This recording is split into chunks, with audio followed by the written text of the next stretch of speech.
In June 2024, Real Madrid lifted the Champions League trophy for the 15th time, and within hours, the same sentence was everywhere. They didn't deserve it, they barely had the ball. Borussia Dortmund hit the post twice, dominated long stretches of the final, and still walked away with nothing. Pundits called it lucky, fans called it boring, and almost nobody wanted to say the part that actually mattered. This wasn't a one-off. The same complaint, "they got lucky," has followed this exact approach for over a decade. There's possession football, where you keep the ball and control the game. You'll hear this called tiki-taka, or positional play. There's defensive football, where you sit back, stay compact, and strike when the chance comes. This one's often called a low block, or catenaccio. There's pressing football, where you chase the ball down high up the pitch and attack in waves, famously known as gegenpressing. And the styles get ranked by results, not by reputation, and not by how good they looked on a highlight reel. Some of these teams blended more than one idea, because football rarely fits into clean boxes, and a few of the finals on this list could honestly be argued either way.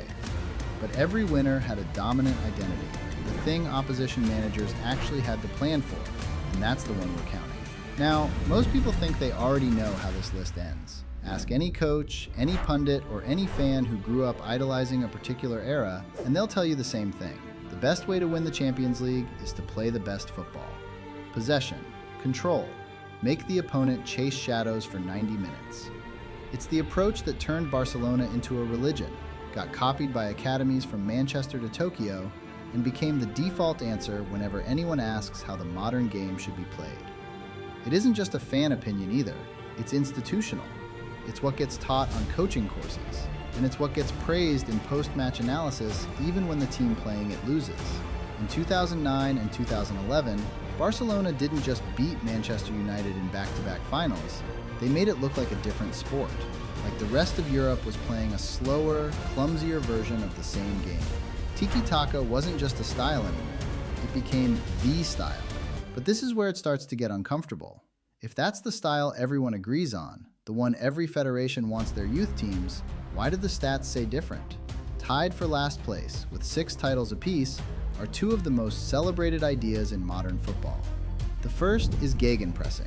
Chase the ball down all over the pitch, win it back high, and attack before the other team can reset. That's Bayern Munich's 2013 treble under Jupp Heynckes, a team that pressed Borussia Dortmund into submission at Wembley. It's Liverpool under Klopp in 2019. It's Barcelona's 2015 treble, the Luis Enrique version with Messi, Suarez, and Neymar turning the chaos after winning the ball back into a weapon of their own. It's Bayern again in 2020, Hansi Flick's side dismantling everyone in their path, including an 8-2 demolition that's still talked about.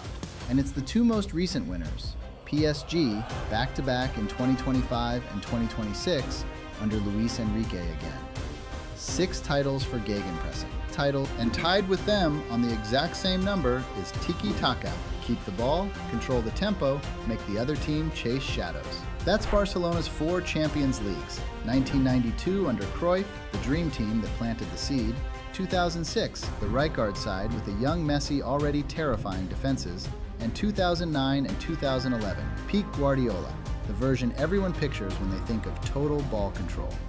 Add Ajax in 1995, the last great possession-based side before the rebrand fully took hold, and Manchester City in 2023, where Guardiola finally completed the project he started at Barcelona almost 2 decades earlier.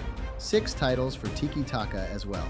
12 titles total between the 2 styles that get praised in every coaching manual, the ones every neutral claims they'd rather watch. The styles whole generations of young players are taught to imitate. And between them, they still don't add up to what's coming next, not even close. In second place, with 10 titles, is the low block. Sit deep, stay compact, give the other team the ball and very little else, and win the game with 1 or 2 moments that matter. That's Jose Mourinho's Porto in 2004, a team nobody outside Portugal had heard of 6 months earlier. It's the same manager's Inter Milan in 2010, beating a Barcelona side that many still call the best club team ever assembled, by giving them almost nothing to play against. It's Chelsea, twice, in 2012 and 2021. Both times as underdogs nobody gave a chance. Both times riding a defensive structure that simply refused to break. Add Liverpool in 2005, Dortmund in 1997, and Juventus in 1996, and that brings the total to 10. A style that nobody really wants to admit they enjoy watching, but it's still not the top of this list. Because the most successful style in Champions League history isn't really about how you attack, or even how you defend in isolation. It's about what happens in the 3 or 4 seconds immediately after you win the ball back, and whether you're set up to punish that moment harder than anyone else on the pitch. In first place, with 13 titles, more than a third of every Champions League final played since 1992, is counter-attacking football. Let the other team come at you, soak up the pressure, and break forward at speed the second the ball is yours. And one club, on its own, is responsible for the majority of those 13. Galactico era, built on individual brilliance on the break. Then 2014, 2016, 2017, and 2018. 3 of those 4 in a row, a feat no club had ever managed before. 13 titles for counter-attacking football.